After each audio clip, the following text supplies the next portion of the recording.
Bonjour, bonsoir à tous. Encore une petite vidéo sur l'actualité. Alors cette semaine, je vais revenir sur la question identitaire, la question donc fameux nos ancêtres les Gaulois relancés par Sarkozy. Ah, puisque Sarkozy, c'est drôle parce qu'en 2008, je me souviens qu'il avait fait un discours où il défendait plutôt l'idéologie du métissage. Il disait qu'il fallait relever le défi du métissage.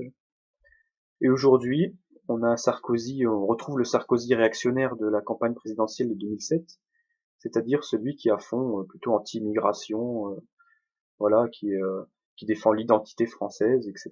Puis ça va jusqu'à revenir remettre sur le premier plan, la question de nos ancêtres les Gaulois. Alors que c'est vrai que l'éducation nationale a tendance ces derniers temps à plutôt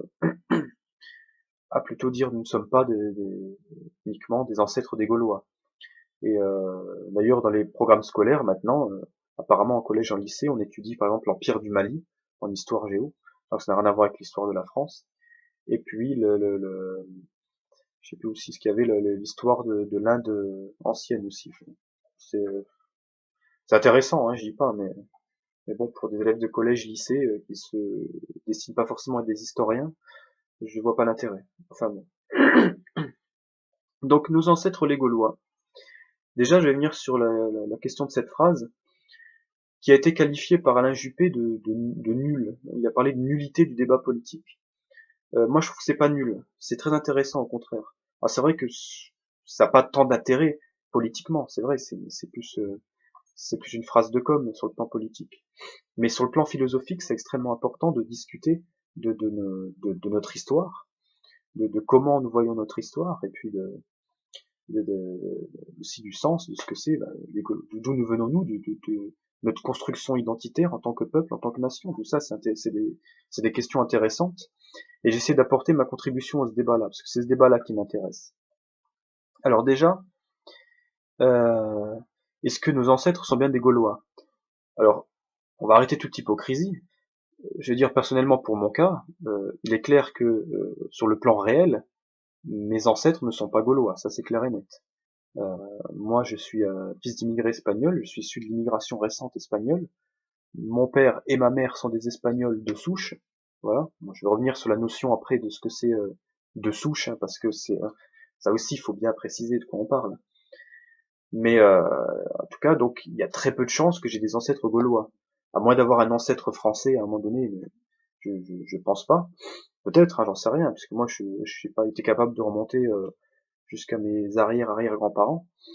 Au-delà, je sais pas ce qu'il y a, donc mais il y a de fortes chances que ce soit des descendants de paysans espagnols de père en fils. Et donc, en vérité, je descends de ce qui a formé la nation, la souche espagnole, c'est-à-dire un mélange d'ibères, mais aussi de celtes, qui sont quand même des cousins des Gaulois, donc il y a peut-être du lointain cousinage, hein, allez savoir.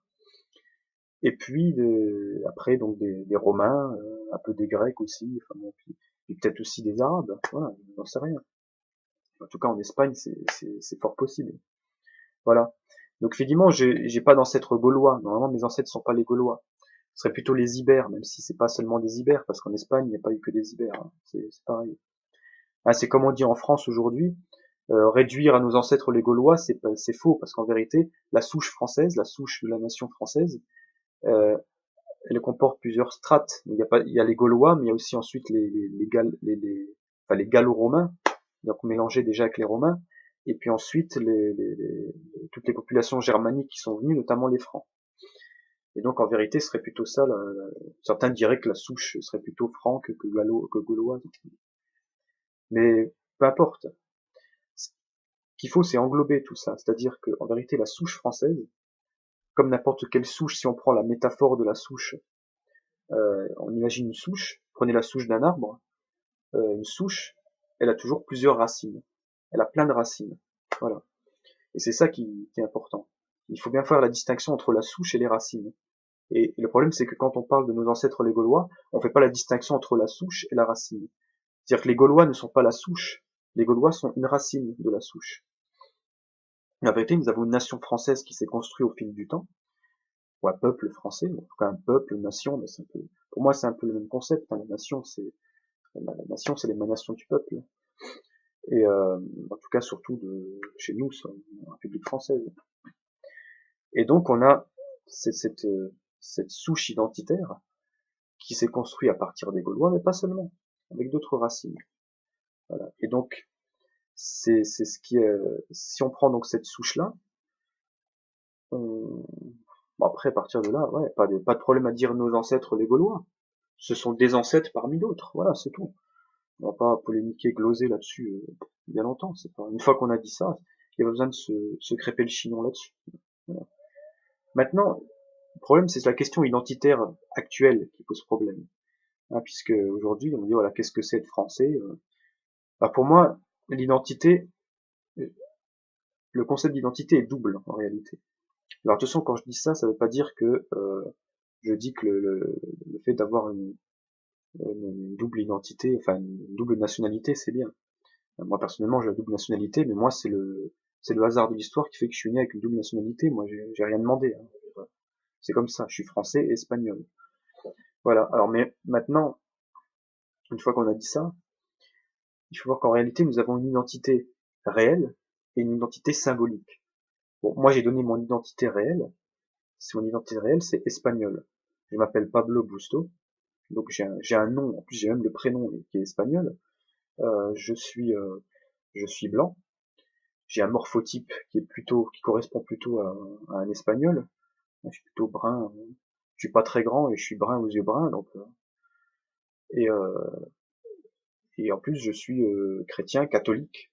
Donc je veux dire, je corresponds à tous les critères de l'espagnol de souche, quoi. Donc il est normal que mon identité réelle soit une identité espagnole. En plus j'ai plein de d'attaches à la culture espagnole.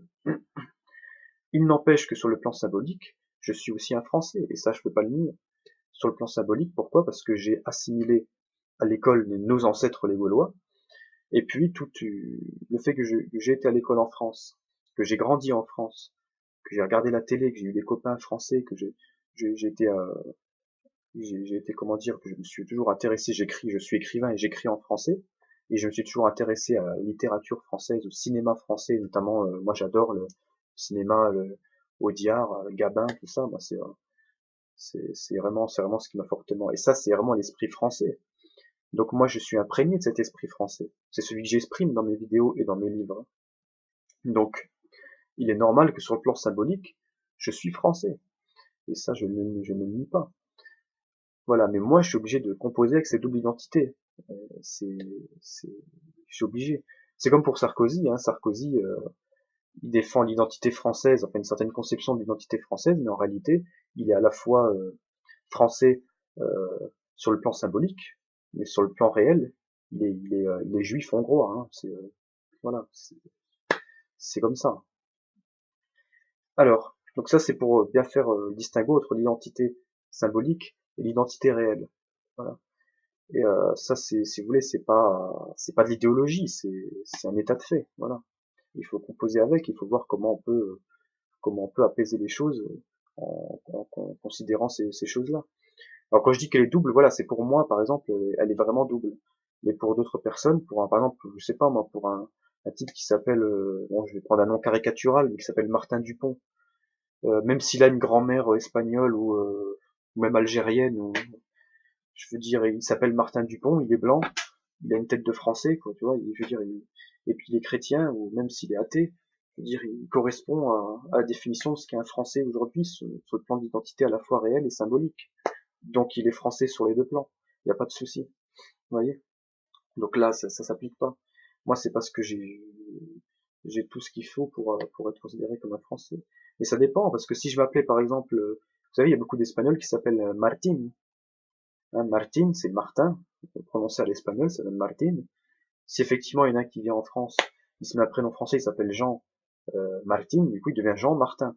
Et là il devient tout à fait français, de fait, puisqu'il a un nom qui correspond aussi à l'identité réelle de ce que c'est qu'un Français. Voilà. Par contre, il s'appelait Martinez, là c'est différent, parce que là il porte toujours un patronyme espagnol en lui. Et donc il peut légitimement être considéré comme un espagnol aussi.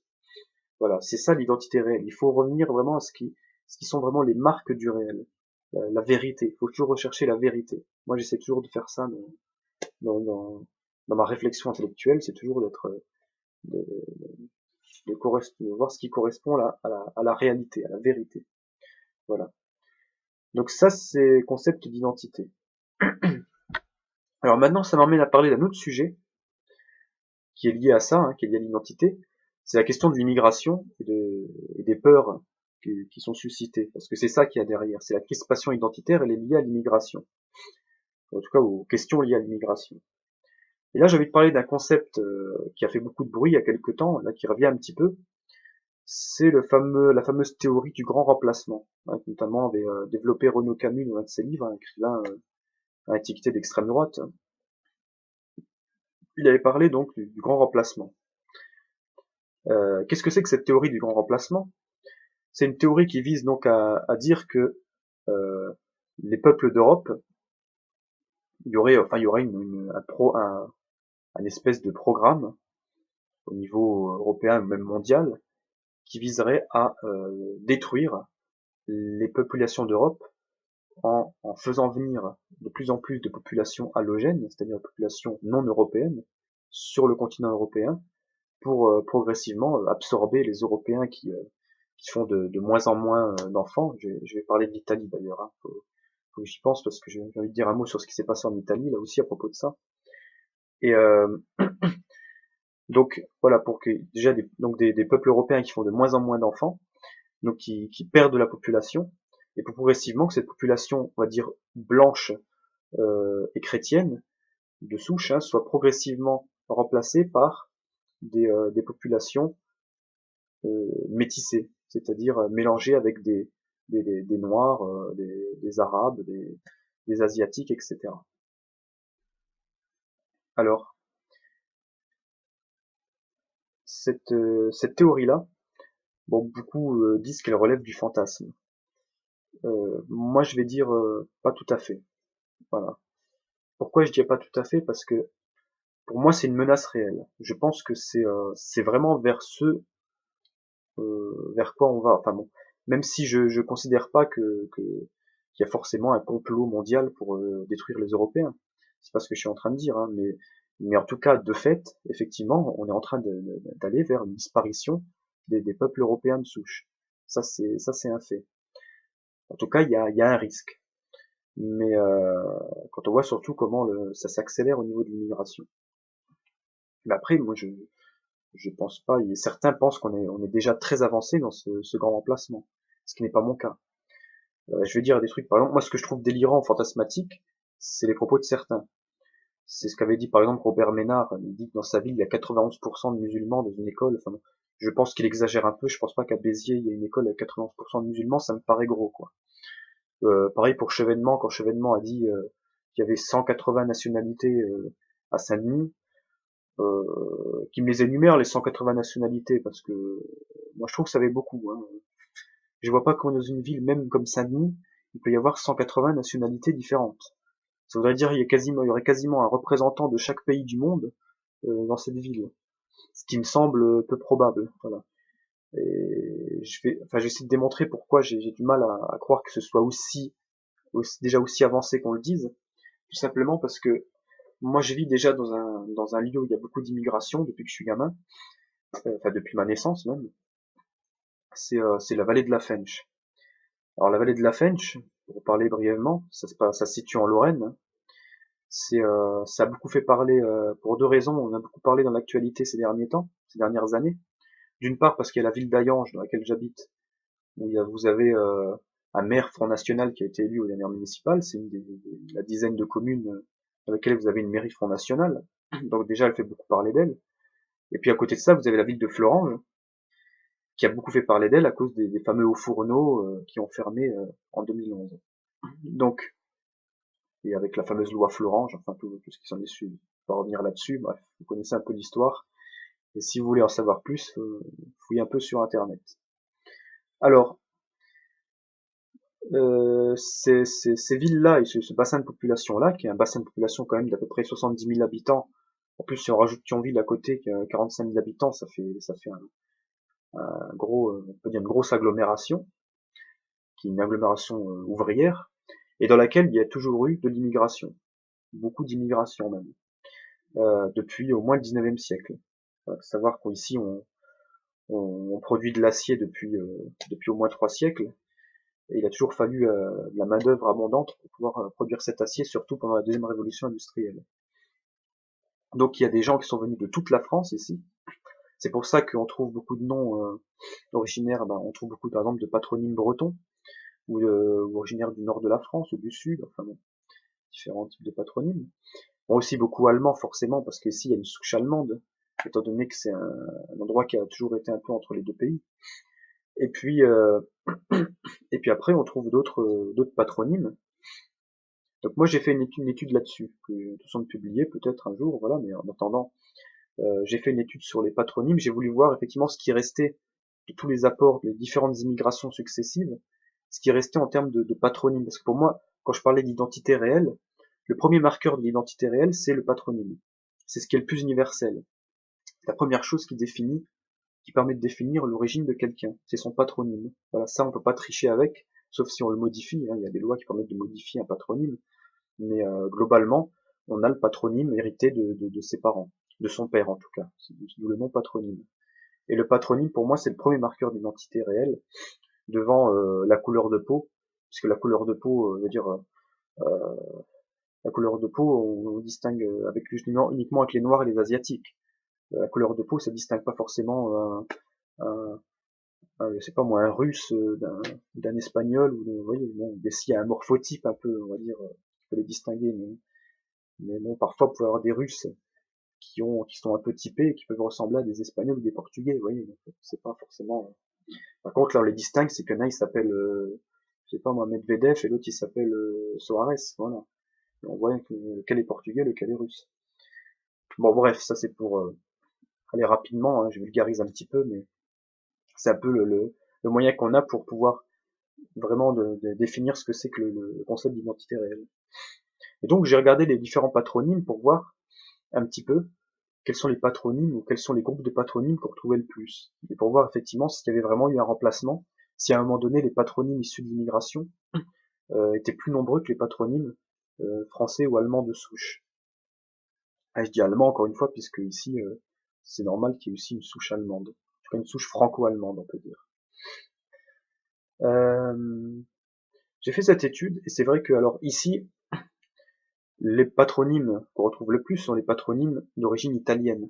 Forcément, puisque la Lorraine, c'est le surnom de la Lorraine d'ailleurs, on l'appelle souvent la Petite Italie, puisque la Lorraine, ça a toujours été une terre abondante d'immigration italienne. Donc, je me suis dit, ici, il y a même de fortes chances que les patronymes italiens soient plus nombreux que tout le reste. Eh ben non, pas forcément. C'est-à-dire que la souche franco-allemande reste encore plus importante que la souche italienne dans quasiment toutes les communes. Bah, même dans toutes les communes, y compris celles où il y a une forte immigration. Et il y a uniquement dans certains quartiers vraiment où c'est très par exemple un quartier, j'ai trouvé un quartier où il y a une forte immigration maghrébine, où là les maghrébins sont plus nombreux que les italiens. Enfin, c'est le seul. Et sinon effectivement ce sont les patronymes de souche italienne qui sont les plus nombreux parmi les patronymes immigrés, mais ça reste quand même minoritaire. Donc pour vous dire, donner un ordre d'idée, selon les communes ici, ça aussi de 20 à 30%. Voilà. Des fois, ça peut être un peu plus de 30% dans certains quartiers où il y a eu beaucoup d'immigration italienne. Voilà. Alors, les Italiens, donc c'est comme ça devant les Maghrébins. Alors les Maghrébins, c'est très, ça dépend des quartiers, hein, des communes. Il y a des communes où vous avez peut-être 2 ou 3% de Maghrébins, et d'autres des quartiers où il y a plus de 30%. Vous voyez, donc c'est vraiment très variable. Mais globalement, c'est plutôt autour oui, des 5%, quoi. Pour ici, prenez les villages derrière la Moselle, là, c'est pas, vous pouvez trouver quelques familles, 2, 3 familles par-ci par-là de Maghrébins, mais il y a pas les Maghrébins sont pas, sont pas installés de manière, il n'y a pas une commune où les Maghrébins sont majoritaires, si ce n'est la commune du Cange. Voilà. C'est la seule commune où vraiment les Maghrébins sont légèrement majoritaires par rapport aux autres patronymes d'origine immigrée. Donc ils restent quand même minoritaires par rapport à, on va dire, à la souche franco-allemande. Après ça, bon, vous avez les Polonais et les Espagnols qui sont respectivement chacun autour de 5%, entre 3 et 5%. Derrière, vous avez les Turcs ça aussi globalement autour de 2%. Il y a aussi des quartiers qui sont plus nombreux, hein, c'est aussi par quartier. Hein. Et puis après ça, vous avez les Portugais, c'est autour de 1 ou 2% aussi. Et puis les Portugais sont plus nombreux de l'autre côté de la frontière au Luxembourg. Hein. Et puis vous avez ensuite tout ce qui est africain, en général c'est autour de 1%. Et après vous avez d'autres, plein d'autres. Alors là, les autres, si on regroupe globalement, c'est entre 2-3% pour tout ce qui est les autres origines. Donc vous avez plein de noms issus des pays de l'Est, en dehors des noms polonais, hein, des noms russes, yougoslaves, qui sont d'immigration assez ancienne généralement. Il y a aussi des Yougoslaves qui viennent aujourd'hui, des Albanais aussi qui viennent actuellement, ou des Roumains, il y en a quelques-uns, mais pas beaucoup. On va pas parler d'invasion vraiment, vraiment pas. C'est vraiment, c'est des communes, il y a des communes où il n'y en a pas du tout, et des communes où il y a 2-3 familles, quoi. Voilà. Comme pareil pour les Arméniens et tout ça. Par contre, si encore, bon, il y a aussi des noms de souches flamandes, c'est aussi des gens qui sont venus pour travailler à la grande époque de la sidérurgie, voilà, qui sont venus de Belgique, des Pays-Bas. Donc voilà, on trouve plusieurs sous, il y a aussi quelques noms d'origine anglo-saxonne, voilà, c'est normal, on en trouve. Puis des asiatiques, voilà. Donc pour dire globalement, qu'est-ce qu'on a? Donc on a en réalité euh, des patronymes d'origine immigrée qui sont minoritaires, donc un apport d'immigration qui est minoritaire en réalité, en tout cas des traces qui restent encore minoritaires, et, euh, et en plus qui sont majoritairement européens, donc c'est majoritairement en réalité des blancs, souvent catholiques, parce que les plus gros pays, voilà, c'était l'Italie, l'Espagne, le Portugal et la Pologne, qui sont quatre pays de tradition catholique, essentiellement catholique. Donc ce sont des blancs catholiques, donc vous voyez, ça reste assez proche de l'identité française. Après, le patronyme, quand même, marque bien l'origine italienne, polonaise, portugaise, espagnole. Voilà. C'est ça vraiment qui est le marqueur. Voilà, donc en réalité, les populations musulmanes, c'est-à-dire les Maghrébins ou les Turcs, par exemple, sont très minoritaires. Sauf dans certains quartiers où c'est vrai, ils sont surreprésentés par rapport à l'ensemble. Mais en réalité, si on enlève ces petits îlots-là, ça reste très minoritaire. Et on est bien loin de l'invasion et du grand remplacement. Puisqu'en plus, ces gens-là se marient entre eux, voilà. Il n'y a pas, y a pas là, même si il y a une natalité plus importante, mais ça a tendance à s'essouffler aujourd'hui aussi, hein, même chez eux. Donc, on va pas parler de ça. Maintenant, c'est vrai que ce qui est en train de venir avec les Syriens, tous les réfugiés qui viennent d'Afrique du Nord du Moyen-Orient, c'est vrai que là, il peut y avoir un nouveau phénomène qui peut être inquiétant. Mais en tout cas, on est bien loin encore de ce qu'on peut imaginer. Mais je vais donner un exemple tout bête. Je vais prendre la ville de Famek ici, pour ceux qui connaissent un petit peu. La ville de Famek, dans la vallée de la Fench, a toujours été réputée, moi depuis que je suis tout gamin, j'entends ça, on dit toujours que c'est la ville des Arabes. Pourquoi? Parce que c'est vrai on se balade dans certains quartiers de Famek, on voit que des Arabes. Alors c'est pas qu'on voit que des Arabes, c'est parce que c'est une minorité qui est beaucoup plus visible que les autres, à cause des femmes voilées, de tout ça, vraiment. Donc forcément, on imagine qu'il y en a beaucoup, parce que c'est vrai il y en a beaucoup, dans ce quartier-là en particulier. Mais quand je dis beaucoup, c'est 20%. 20%, c'est à la fois beaucoup, mais c'est minoritaire par rapport à l'ensemble de la population. Le problème, c'est que comme ils sont très visibles, on a l'impression on a l'impression d'être envahis. Hein, c'est comme dans les quartiers à Paris, vous avez beaucoup de noirs. Vous avez l'impression qu'effectivement, il y a que des noirs. Mais il n'y a pas que des noirs. Les noirs, alors je sais pas, pour Paris, je sais pas. Peut-être qu'il y a des quartiers où vraiment les noirs sont majoritaires, j'en sais rien. Il faut voir. Parce que les villes, c'est autre chose. Hein. Les grandes villes, c'est très cosmopolite. Mais moi, je peux vous dire que j'ai fait la plupart des villes de Moselle. J'ai étudié un petit peu les composants de la population. Je vais pas citer mes sources. Hein, et, j'ai pas trouvé une ville où il y avait une population d'origine immigrée qui était majoritaire. Et encore moins des quartiers. Oui, il y a des quartiers où la population d'origine immigrée est majoritaire. Mais pas il n'y a pas une ville où il y a une majorité. Pourtant, on est une terre d'immigration hein, importante depuis longtemps. Hein. De toute façon, la majorité des gens issus de l'immigration ont des patronymes d'origine européenne. Voilà. Donc, c'est pas, il y a pas de grand emplacement par des hordes musulmanes. On est bien loin, encore bien loin. Maintenant, le risque existe. Je dis pas que le risque n'existe pas, mais on en est bien loin. Il faut pas, faut se calmer quoi. Pour l'instant, On est bien loin d'être vraiment la population française de souche existe toujours. Ça, vous pouvez vous rassurer là-dessus, elle existe. Elle est là, elle existe sur le plan réel, pas sur le plan symbolique.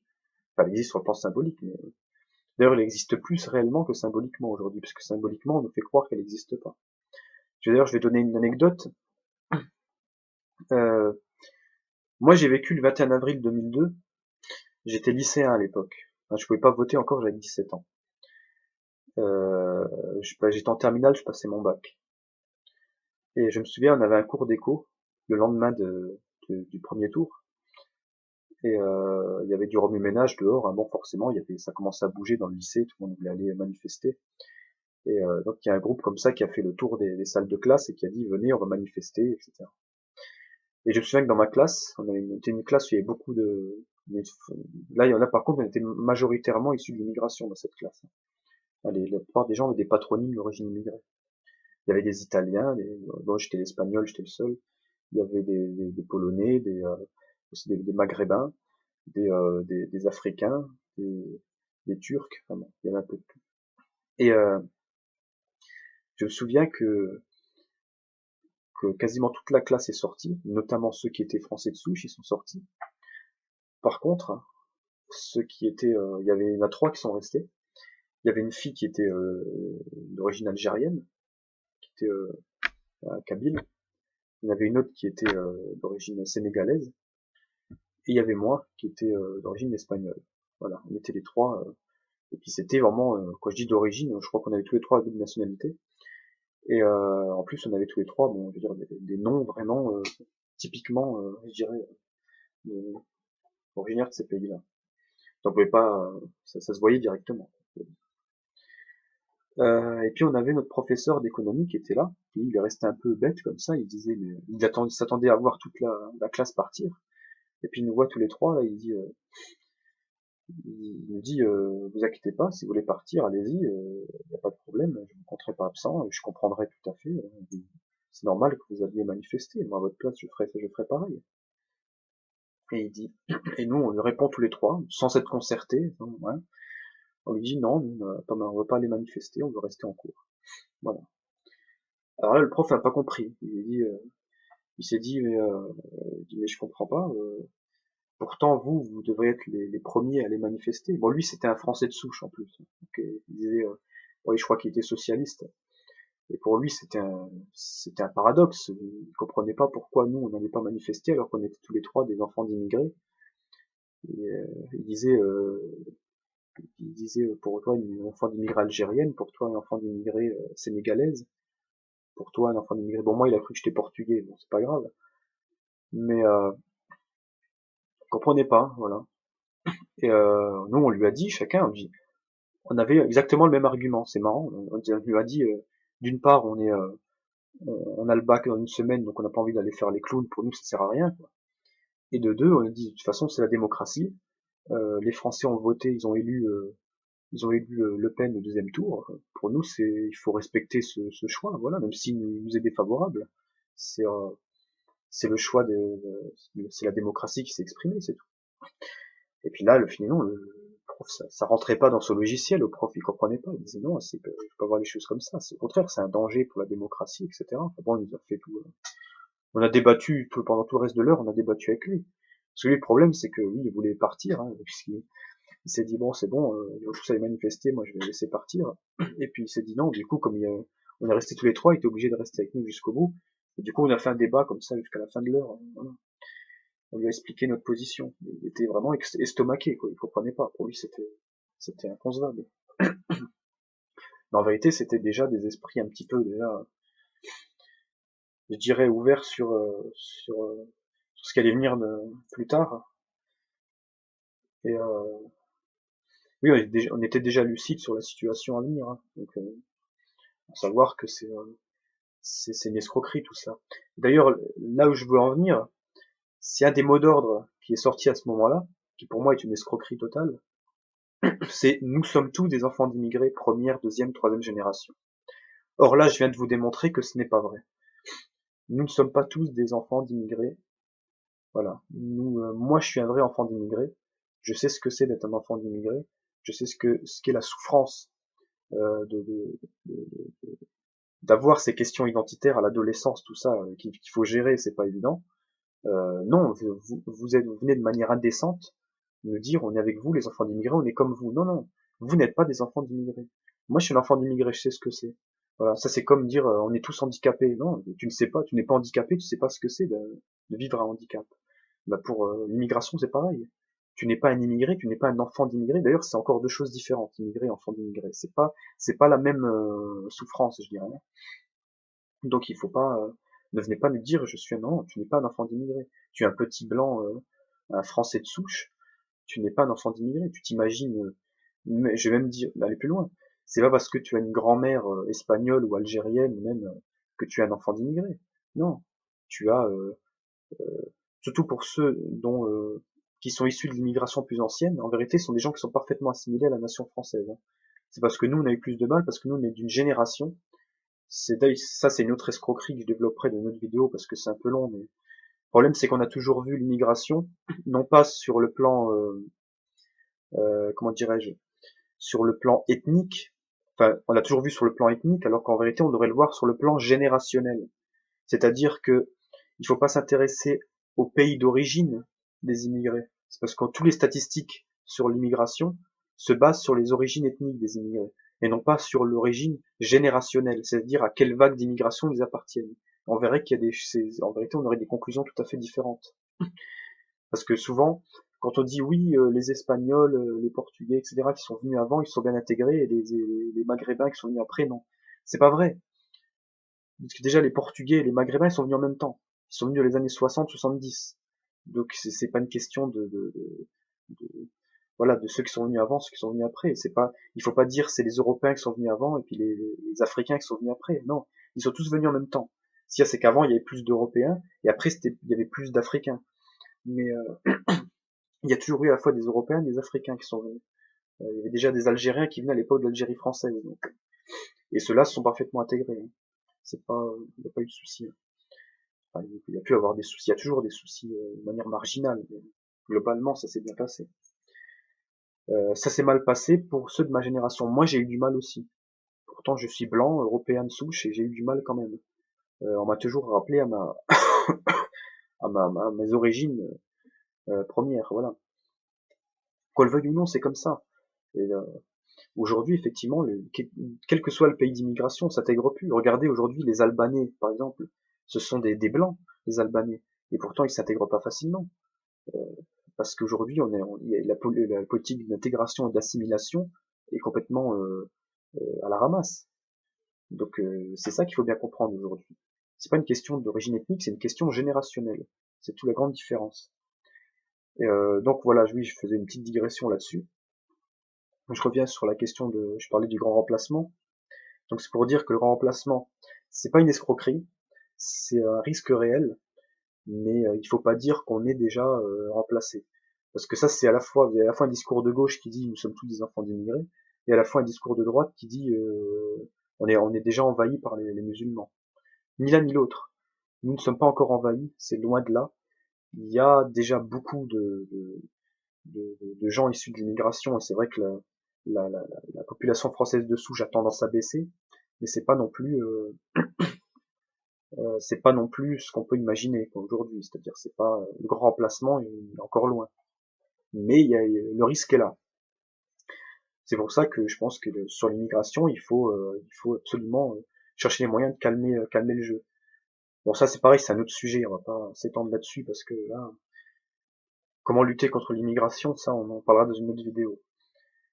Euh, oui, je voulais parler encore d'une chose, donc juste sur la question du slogan «Nous sommes tous des enfants d'immigrés», j'ai compris aujourd'hui qu'en vérité ça sentait le slogan, l'éternel slogan manipulateur de masse, qui a été inventé par Kennedy à l'époque, c'est Ich bin ein Berliner. Voilà, je suis un Berlinois. C'est pareil, nous sommes tous des enfants d'immigrés, c'est pour dire on est tous avec vous. En réalité, c'est d'une indécence totale. Et enfin, il y a aussi la question ça a donné le je suis Charlie d'aujourd'hui. Voilà, c'est le je suis Charlie sans la même filiation, hein, c'est toujours pareil. Donc j'ai compris que ça aurait été c'est simplement un slogan manipulateur de masse. Voilà. Oui, je voulais finir donc sur la question du grand remplacement. parler de l'Italie, parce qu'il y a aussi un truc cette semaine en Italie qui m'a frappé aussi, qui m'a énervé surtout. Euh, L'Italie, par contre, il y a la sonnette d'alarme est beaucoup plus importante. En plus, moi, j'ai été en Italie cette semaine, j'étais à Rome. C'est pendant ces vacances, j'étais à Rome et j'ai vu effectivement. Je me suis baladé dans Rome, j'ai cherché les Italiens, je les ai pas trouvés. C'est vrai qu'en Italie, la baisse natalité est encore plus importante qu'ici. Les Italiens sont en train de perdre leur population. Et là, par contre, la sonnette d'alarme va beaucoup plus. Enfin, je dirais, il faut la tirer beaucoup plus fort qu'ici en France, hein. Et donc, je m'inquiète pour les Italiens quand même, parce que leur peuple est en train de disparaître. Et d'ailleurs, je me suis dit, je vois plus d'Italiens ici chez moi en Lorraine que en Italie. C'est terrible. Alors, il y a une campagne en Italie cette semaine pour relancer la natalité. Une campagne qui était considérée un peu comme raciste ou fasciste même, parce qu'elle rappelait un peu les campagnes de Mussolini de l'époque. Mais pour moi, de toute façon, que le parallèle soit fait avec Mussolini, je m'en fous totalement. Les Italiens ont raison de faire cette campagne-là, parce que leur peuple est en train de disparaître. Et après, Mussolini ou pas Mussolini, ça on s'en fout. Mussolini, il est mort, laissons-le où il est, Mussolini. C'est pas la question. C'est pas la question de fasciste ou pas. Ah, ça c'est comme les gens qui défendent la famille, ou l'idée même de famille. On est associé à Pétain. Non, c'est pas parce que Pétain aimait la famille qu'on doit nous détester la famille. C'est pareil. Là, en Italie, c'est pas parce que Mussolini faisait une politique nataliste qu'on n'a pas le droit de faire une politique nataliste sans être soupçonné de fascisme. Non.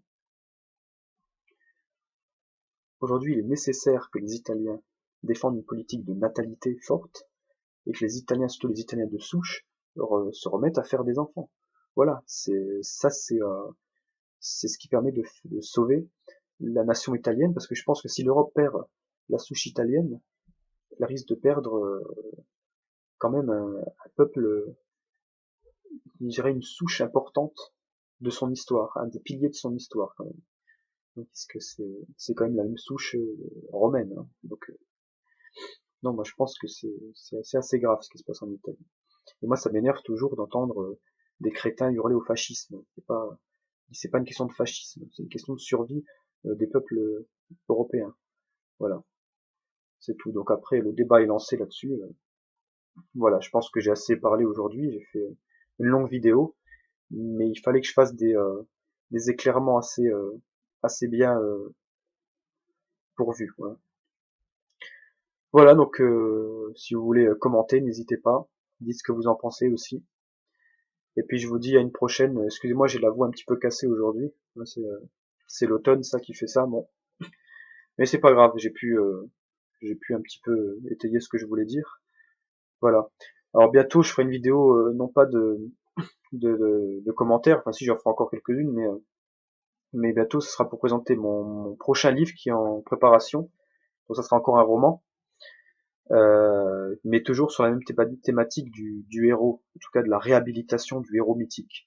Voilà. Donc j'en dirai plus prochainement, voilà. En attendant, je vous dis bonne soirée, à plus tard, et puis portez-vous bien.